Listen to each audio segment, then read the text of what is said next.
Oke semua, welcome to Podcast Fintech. Dengan saya Ilham Ananda, tentunya kita akan membahas isu-isu finansial teknologi yang terkini. Nah, kali ini kita akan membahas tentang urun dana. Bahasa kerennya itu adalah securities crowdfunding. Apa sih urun dana dan apa manfaat urun dana? Nah, dengan podcast ini kita akan menghasilkan ilmu-ilmu yang menarik, pembahasan-pembahasan yang menarik, dan apa sih fungsi dari urun dana. Nah, maka kali ini kita mendatangkan praktisi atau pelaku dari finansial teknologi itu sendiri. Dengan Kak Nia. Dengan Kak Nia. Bisa dong Kak Nia bisa menjelaskan pendidikan Kak Nia, kenapa karir Kak Nia bisa di dunia fintech? Oke, sebelumnya terima kasih Ilham ya atas kesempatannya saya di sini. Jadi sebelumnya perkenalkan, nama saya Kania Rahman. Saya lulusan Hukum Ekonomi Syariah UIN Syarif Hidayatullah Jakarta, lulusan bisa dibilang baru juga ya di 2023. Jadi setelah saya lulus, alhamdulillah saya diberi kesempatan untuk sempat bekerja di salah satu perusahaan pelopor ya, bisa dibilang pelopor industri securities crowdfunding di Indonesia ini. Jadi pada saat itu saya bekerja di bagian bisnis portfolio, di mana pekerjaan saya adalah mengurusi berapa bisnis yang memang dijalankan di sana. Oke, wah menarik banget nih. Karir pathnya sudah di industri finansial teknologi, terutama di securities crowdfunding. Nah, kita bahas pertanyaan yang umum gitu. Apa sih sebenarnya yang dimaksud dengan securities crowdfunding dan mengapa SCF itu penting bagi pelaku UMKM di Indonesia? Oke, baik. Jadi apa sih gitu SCF ini? Karena memang SCF ini tuh jenis pembiayaan baru ya yang ada di Indonesia, karena memang peraturannya pun dia baru ada itu di tahun 2020 ya. Jadi sebenarnya apa sih SCF itu? Jadi di salah satu POJK nomor 57 tahun 2020 itu dijelaskan bahwasanya adalah SCF itu penyelenggaraan layanan penawaran efek secara langsung oleh penerbit kepada pemodal atau bisa kita sebut investor secara langsung melalui sistem elektronik secara terbuka seperti itu. Nah, dan SCF ini ada beberapa efek yang ditawarkan di SCF ini, di POJK pun dijelaskan juga ya, ada 3 efek yang ditawarkan oleh SCF. Yang pertama itu adalah efek bersifat ekuitas atau saham. Jadi nantinya investor ini bisa memiliki saham atas suatu perusahaan. Jadi investor bisa sebagai pemilik dari sebuah perusahaan atau PT. Yang kedua ada efek bersifat utang, ini obligasi ya, kita contohnya obligasi. Yang ketiga adalah sukuk. Nah, sukuk ini nantinya si penerbit atau calon penerbit ini dapat memperoleh dana dari skema sukuk ini. Seperti itu. Baik. Nah, tadi menarik banget nih, SCF sebagai seperti penggalang dana. Atau mungkin ada platform crowdfunding sebagai penerbit yang mengeluarkan atau membantu UMKM untuk mengeluarkan equity ya, atau berupa saham, terus obligasi ataupun surat utang, mungkin syariah ya, sukuk ya. Betul. Nah, berarti kalau kita bahas bagi hasil ataupun keuntungan, kalau di saham berarti kayak dividen ya? Ya, bisa mendapatkan dividen dari bisnis yang dijalankannya. Dan kalau misalnya obligasi dan sukuk berarti bisa bunga ataupun imbal hasil. Okay. Nah, tadi itu adalah terkait gimana SCF memberikan pendanaan kepada UMKM dan juga memberikan keuntungan kepada investor. Nah, tadi sudah saya jelasin nih bagaimana SCF membantu UMKM di Indonesia. Apakah ekosistem fintech dan regulasi Indonesia mendukung perkembangan dari securities crowdfunding ini?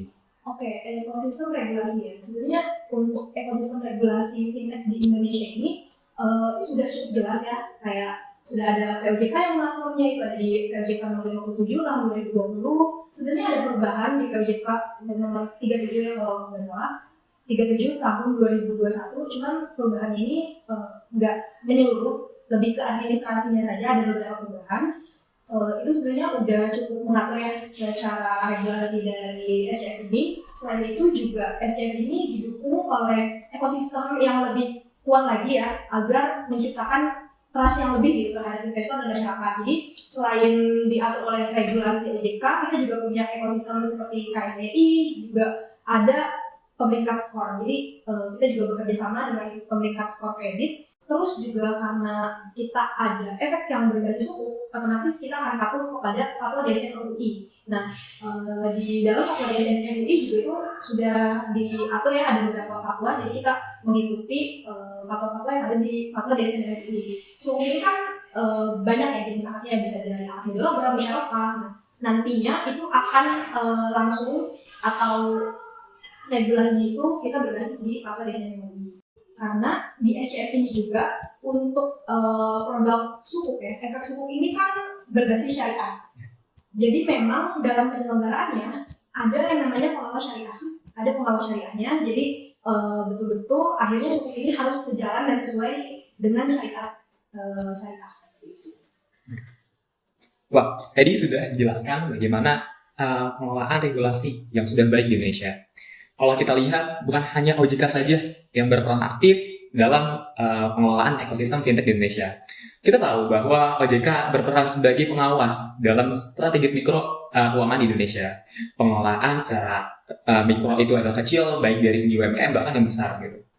Nah, kalau misalnya tadi aku lihat tadi sedikit bahas tentang skema juga kan. Aku mau balik lagi nih ke skema. Nah, kalau aku lain mungkin yang aku dapat tadi sudah dijelaskan ada penawaran equity ataupun saham, lalu ada obligasi dan sukuk atau surat utang. Nah, kalau yang saham mungkin seperti ini ya, penerbit bakal ataupun platform mengeluarkan equity yang telah disetujui oleh perusahaan yang dituju, yaitu sebagai UMKM. Lalu mungkin ada pemodal ataupun investor yang bergabung di platform tersebut atau SCF tersebut untuk menaruh dana. Nah, mungkin kalau di syariahnya itu ada akad wakalah ya, atau memberikan kuasa dana gitu. Maka platform itu mengelola dana dan memberikan atau menyerahkan dananya kepada perusahaan tersebut. Nah, ketika perusahaan tersebut sudah mengelola dana yang dapat keuntungan, kalau dalam saham memberikan dividen, mungkin yang diterima oleh SCF itu adalah fee ini ya, fee pengeluaran. Fee dari pembuatan. Fee fasilitas. Oh, fee fasilitas ya.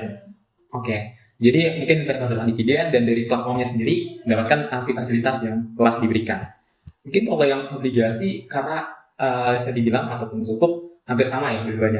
Iya, tapi sebenarnya kalau untuk di SCF ini para penyelenggara ini lebih banyak menggunakan efek produk sukuk dan equity ya, karena mungkin di UMKM juga pendanaan itu yang lebih bisa lebih sesuai gitu dengan kebutuhan mereka. Karena kalau obligasi kan dengan waktu yang cepat itu agak mungkin kurang sesuai aja gitu dengan kebutuhan mereka. Jadi di UMKM atau penerbitnya sendiri lebih banyak membutuhkan pendanaan melalui equity, saham atau suku. Karena kan kalau di saham ini kebanyakan penerbit-penerbit yang ingin melebarkan side bisnisnya. Misal ada sebuah perusahaan yang ingin membuka cabang franchise baru di mana dia membutuhkan dana baru, dana tambahan, dana segar untuk membuka sebuah cabang. Akhirnya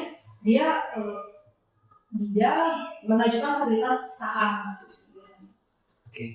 Berarti nggak semuanya berpatok pada mungkin obligasi, tapi juga ada yang ke saham. Tergantung dari kebutuhan dari pihak calon penerbitnya gitu. Calon penerbitnya ya. Iya. Jadi kan kalau di sukuk mungkin itu lebih ke project ya, basisnya itu project biasanya. Jadi secara contoh langsung aja, kayak misal kamu punya suatu perjanjian kerjasama dengan perusahaan A dengan misal Madan Barang dengan total proyek ini sekitar 7 M. Nah, akhirnya kamu butuh dana itu kan untuk melaksanakan proyek tersebut. Akhirnya kamu mengajukanlah pendanaan melalui skema suku. Oke, berarti kita contohnya aku kan yang tadi mencoba untuk menawarkan untuk skema suku gitu ya. Betul. Nah, coba aku gambarin kalau misalnya aku ada project pengadaan kopi gitu. Kita dia dananya sampai 7 miliar gitu. Yeah. Nah, berarti otomatis aku bakal di screening dulu ya perusahaan gue ya. Aku bakal dicek juga. Akan ada proses due diligence yang terlebih dahulu. Jadi walaupun memang si SCF ini terbuka ya untuk umum, terbuka untuk masyarakat proses pendanaannya, tapi tetap harus ada beberapa step yang harus dilalui terlebih dahulu. Ada beberapa pengecekan latar belakang si perusahaannya, bahkan pengecekan apakah proyek yang dijalankan ini benar dan sesuai. Apalagi kalau suku kan berbasis syariah ya, jadi proyek ini juga harus sesuai syariah. Oke, berarti termasuk proyeknya ini kita tadi kopi ya. Kopi kan berarti syariah lah, bisa dibilang halal produknya. Mungkin kalau misalnya tidak mengandung hal-hal yang dilarang dalam agama Islam. Syariat agama. Nah, tadi tuh berarti kalau misalnya di screening termasuk melihat ya dari cash flow perusahaannya apakah bisa positif. Bahkan karena proyekan ini harus tahu dong pihak yang penerimanya ataupun dari pihak yang kita ajak kerjasama. Contohnya tadi kan ada kopi, aku beli kopi di luar negeri nih, dan pihak yang ingin membeli dari kantor aku itu dia perusahaan yang legal tentunya.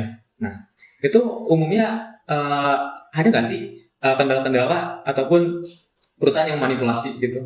Nah, dengan adanya due diligence ini, jadi kita untuk memitigasi ya adanya perusahaan-perusahaan yang perusahaan ilegal yang ingin melakukan pendanaan. Jadi sebenarnya yang pertama jika ingin melakukan UMKM yang ingin melakukan pendanaan di SCF, itu yang pertama harus berbadan hukum ya, baik itu PT atau CV ya. Terus juga tadi sempat disinggung kalau cash flow laporan keuangannya juga harus baik. Jadi dari pihak penyelenggara juga pasti akan nge-screening dulu nih laporan keuangannya beberapa tahun belakang apakah baik atau ternyata ada masalah gitu. Terus juga tadi kan sempat disinggung di dalam regulasi bahwa kita juga sudah mulai bekerja sama dengan pemerintah skor kredit ya. Jadi juga di situ bisa dilihat juga ya dari mungkin si pemilik perusahaan ini catatan kreditnya itu seperti apa gitu. Selain itu juga pasti ada beberapa hal lagi ya. Setiap perusahaan pasti punya standarnya masing-masing untuk menyaring si calon penerbit ini. Salah satunya ya selain laporan keuangan dari bentuk perusahaannya, proyeknya itu apa? Itu yang paling penting. Atau bisnis yang akan dijalankan itu apa gitu. Misal dalam saham dia mau mengembangkan bisnis apa nih, mau buka PT apa, itu kan juga harus jelas ya PT-nya apa. Terus apalagi kalau di suku itu kan kerjasamanya itu misal apa sih kerjasamanya, kalau tadi case-nya kerjasama dengan perusahaan di luar negeri, kopi juga kok gitu, tapi di luar negeri emang si perusahaan misal SCF ini bisa nge-screening ke sana, misal ada yang berpikiran kayak gitu, oh tentu bisa. Jadi memang si perusahaan SCF ini juga nggak semata-mata ngasih pendanaan secara cuma-cuma, jadi memang harus di-screening dengan baik, lalu juga pasti dikonfirmasi juga ya kepada pihak yang misal dari calon penerbit bilang di luar negeri, ya kita bakal konfirmasi ke pihak tersebut apakah benar gitu PT atas nama PT A menerima kontrak kerjasama dengan perusahaan kamu gitu misalnya. Nah kalau sudah sesuai dan segala macam, tetap ada screening lanjutan lagi. Kita nggak cuma berbasis satu kontrak, satu konfirmasi, oh diterima, nggak, masih ada proses-proses lanjutannya. Terus juga misal tadi produknya apa nih, kopi, oh uang misal 7M, uang 7M itu untuk apa sih? Terus kan kita minta rincian dananya, RAB-nya seperti apa, terus juga proposalnya seperti apa, terus aktif kedepannya tuh kayak gimana gitu kan. Pendanaan juga butuh melihat kedepannya akan seperti apa gitu, cara pembayarannya akan seperti apa juga gitu. Itu pasti akan dianalisis lebih dalam lah, nggak yang cuma sekedar dari laporan keuangan aja sih. Oke. Nah tadi sudah dijelasin kalau misalnya banyak banget nih bentuk dari pencegahan ataupun bentuk-bentuk dari melihat apakah perusahaan tersebut layak atau enggak mendapatkan urun dana ini. Nah, umumnya ketika perusahaan mendapat urun dana, apakah perusahaan itu tetap dimonitoring untuk segi pendanaan? Apakah ketika perusahaan sudah diberikan urun dana nih dari pihak platform, apakah dari pihak platform itu langsung melepas ataupun perusahaan platform itu harus memonitoring penggunaan dananya? Apakah seperti apa gitu? Ketika, berarti ini case-nya ketika sudah dana sudah terkumpul dari investor, lalu sudah diserahkan juga ya kepada si penerbit ini. Nah, apakah pihak penyelenggara akan melepas begitu saja kayak ya sudah gitu, sudah dapat investor sudah menginvestkan dananya, dia sudah lepas gitu. Nggak mungkin kayak gitu ya, itu terlalu ya kayak gitu. Karena memang itu masih dalam lingkup tanggung jawab penyelenggara juga ya. Jadi memantau dan memastikan bahwa dana yang sudah terhimpun dari investor dan sudah diberikan pada penerbit ini benar-benar terrealisasikan sesuai anggaran yang dia berikan. Dia rincikan, kan anggarannya dirincikan apakah sudah sesuai, jadi harus di monitoring dari A sampai Z sampai anggaran itu tuh benar-benar habis gitu. Karena kan perusahaan kadang ada yang memakai dana itu sekaligus, ada yang bertahap gitu sesuai kebutuhannya. Jadi kita memang harus memonitoring si penggunaan dana itu. Di POJK juga dijelasin ya bahwa memang ada kewajiban bagi penerbit ya, khususnya ini di suku apalagi karena kan dia berjalan harus mengembalikan modalnya. Itu di setiap 3 bulan sekali triwulan itu si penerbit wajib memberikan laporan realisasi penggunaan dana, terus juga perkembangan proyeknya seperti apa dan hambatan serta tantangannya itu seperti apa. Jadi kita tahu proyek itu sudah sampai mana. Untuk pengembalian dananya pun kan akhirnya kita bisa monitoring juga kesanggupannya atau seperti apa. Jadi memang dari sisi penyelenggara juga nggak langsung lepas tangan. Biasanya ya kalau saya dulu itu setiap sebulan sekali itu dari sisi penerbit itu harus menyampaikan laporan realisasi dana, hambatan yang dana yang sudah terpakainya itu bisa berapa, terus juga laporan keuangan ini juga penting. Jadi biasanya pada saat itu ada laporan keuangan perusahaan untuk disuruh ya, laporan keuangan perusahaan dan laporan keuangan proyek. Jadi kan beda nih. Bisa. Gitu. Bisa. Kalau laporan keuangan perusahaan kan emang dananya ya dari perusahaan. Bisa pribadi. Kalau yang proyek kan dari dana hasil dari SCF ini, jadi dibuat lagi lah laporan keuangan yang secara bisa. Jadi untuk memonitoring dananya seperti apa, gitu. Kita bisa lihat dari laporan keuangannya, terus juga kendala dan hambatan kendalanya itu kayak gimana sih, apa yang bisa penerbit hadapi di proyek ini, terus progres proyeknya sudah sampai mana gitu juga sih. Jadi kita bisa tahu apa yang terjadi di setiap penerbit. Terus kalau di equity juga itu sama, tetap ada laporan keuangan juga kita lihat, terus kendalanya seperti apa, terus kendalanya seperti apa, terus apa sih yang mereka sedang lakukan gitu. Oke, tadi sudah jelasin. Kalau misalnya perusahaan SCF itu tidak langsung melepas ketika proyek itu berjalan ataupun sudah melepas. Oke. Nah, tadi sudah jelasin nih. Kalau misalnya SCF itu tidak sementara-mentah langsung melepas gitu setelah ngasih duit kepada perusahaannya. Nih, duit 7 miliar untuk ngadain kopi, tetapi tidak dimonitoring. Nah, ternyata itu dimonitoring secara kompleks. Bahkan laporan keuangannya itu harus dipisah dan semacamnya. Iya, ini juga kita analisis lagi laporan keuangan per bulannya, karena kan tanggung jawabnya juga bukan hanya dari penerbit penyelenggara ke investor.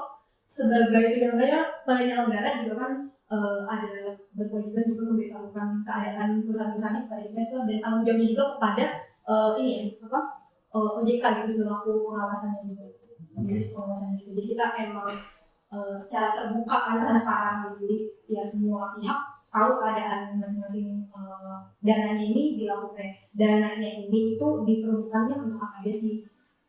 Bisa dibilang stakeholder keterbukaan informasinya sangat luas ya. Baik dari sisi laporan keuangan yang harus dilaporkan ke OJK ataupun kepada investor juga ya. Nah, aku tadi udah Nah, tadi sudah dibahas nih. Kalau misalnya ada sukuk juga, aku pengen tahu sih berapa lama sih pengembalian hasil dari proyek itu? Apakah nyampe 5 tahun atau berapa tahun? Oh enggak sih, kalau untuk sukuk ini dibatasi di maksimal 2 tahun. Betul. Kalau saham? Saham kan dia tidak bebas ya. Berarti kalau misalnya dari pihak yang mengikuti yaitu UMKM, mereka berarti kayak di keterbukaan informasi saham. Kalau misalnya saham itu seperti di bursa efek kah? Iya, kurang lebih sama. Jadi mini bursa efek. Mini bursa efek. Berarti bisa dijual secara pasar sekunder ya? Tapi untuk berbeda dengan di bursa efek kan pasar sekundernya tiap hari. Nah, karena SCF ini itu dia nggak setiap hari, tapi ada periode-periode tertentunya gitu. Berarti kalau untuk dividennya umum kah seperti perusahaan secara besar setahun sekali? Untuk dividennya tergantung yang ditawarkan kepada investor di awal proses pendanaan. Jadi kan nanti kita ada proposal yang dari penerbit diajukan ke penyelenggara yang tadi proses training segala macam, nanti kita bantu teruskan lagi kepada investor, ini loh proposal yang diajukan oleh perusahaan A, B, C. Jadi dari proposal itu beda-beda ya untuk Oke, mungkin balik ke pertanyaan yang umum aja ya. Nah, umumnya kalau UMKM, mereka kan pengen dapat pembiayaan biar perusahaan mereka semakin scale up gitu, makin besar. Nah, apa sih umumnya kendala yang mereka hadapi? Kalau secara umum ya, Iya. sebenarnya kendalanya UMKM itu kan adalah pendanaan. Jadi tadi masalah utama UMKM itu adalah pendanaan. Mereka kesulitan untuk mendapatkan dana, apalagi kalau ke perbankan itu kan agak rumit ya, cukup dari administrasi, jaminan segala macam. Akhirnya dengan adanya si SCF ini itu bisa menjadi apa ya, bisa dibilang solusi yang cukup konkret lah untuk menjawab persoalan susahnya UMKM untuk mendapatkan modal. Jadi cukup terkendala UMKM untuk mendapatkan modal. Dengan SCF ini akhirnya UMKM tetap dapat pendanaan dengan modal dengan cara yang legal ya, tentunya dengan cara yang legal, terus juga transparan dan inklusif. Oke. Nah, berarti ini sebagai jalan untuk UMKM mendapatkan pembiayaan di luar dari perbankan ya. Nah, mungkin kita lihat kalau misalnya perbankan kan butuh banget jaminan ini itu ataupun pengecekan banyak hal lah, sehingga membuat rumit ya dari UMKM. Jadi SCF ini hadir yang membuat solusi bagi UMKM. Iya betul. Apalagi dilihat dari data terkininya ya, itu kan total pendanaan di SCF itu per 2025 itu tembus di 1,3 triliun. Sekali. Besar sekali dengan total penerbit kurang lebih 300 dan total investor ada di kurang lebih di 15.000 ya.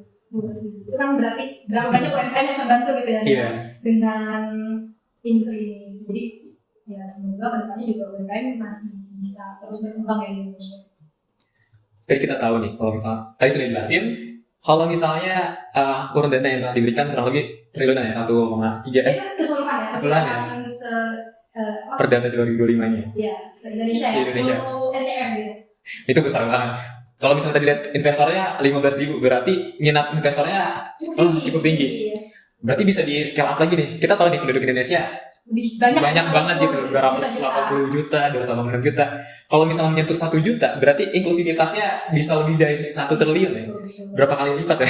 Terus juga ini sih, mungkin si SCF ini kan akhirnya ketika UMKM ini mendapatkan trust dari investor, dari masyarakat, kedepannya ketika mereka ingin mengembangkan lagi bisnisnya itu kan sudah mendapat trust itu kan akhirnya dia lebih dipercaya lagi ya oleh masyarakat ketika memang nanti entah ada angel investor mungkin yang mau invest ke salah satu UMKM karena melihat ketika dia di SCF ini ternyata bagus nih, amanah gitu, terus juga bisnisnya jalan lancar gitu, dividennya misal dibaginya rutin nih gitu, terus laporan keuangannya juga baik gitu. Wah, jadi SCF ini juga bisa membuka peluang dari pihak UMKM mendapatkan investor baru lagi ya, investor bahkan mungkin yang paling akhirnya mungkin UMKM bisa melandai gitu saya go public ya. Go public. Wah. Jadi kita yang terbaru ini ada ini Fore ya. Iya, Fore. Nah di SCF ini juga nggak sedikit misal pendanaan saham itu untuk melebarkan bisnis franchise kopi misalnya. Nah nanti kan kedepannya setelah di SCF untuk mereka inkubasi di setelah mereka bisa go public ya. Justru bahkan lagi digencar sama OJK, banyakin perusahaan-perusahaan yang untuk go public ya.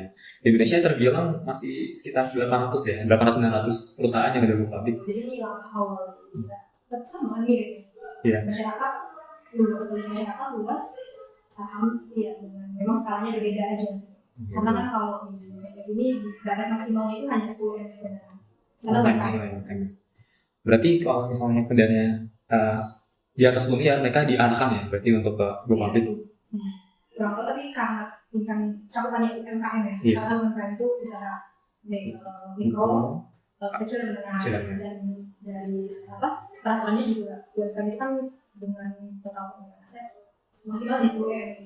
Salah satu syarat untuk pendanaan di SCF juga emang dia kekayaannya itu nggak boleh lebih. Tidak boleh. Jadi emang pure UMKM gitu, jadi tidak akan salah sasaran. Emang harus UMKM dan dilihat juga dari pengeluarannya. Kalau misalnya dia punya neraca yang asetnya itu paling nggak 10 miliar ya paling tinggi. Kalau misalnya dari keuntungan ataupun dari income-nya itu ada batasan nggak? Enggak sih. Berarti kalau misalnya semakin tinggi income berarti semakin bagus pesan juga ya? Harusnya ya. Biasanya seperti itu ya. Oke, selanjutnya gini.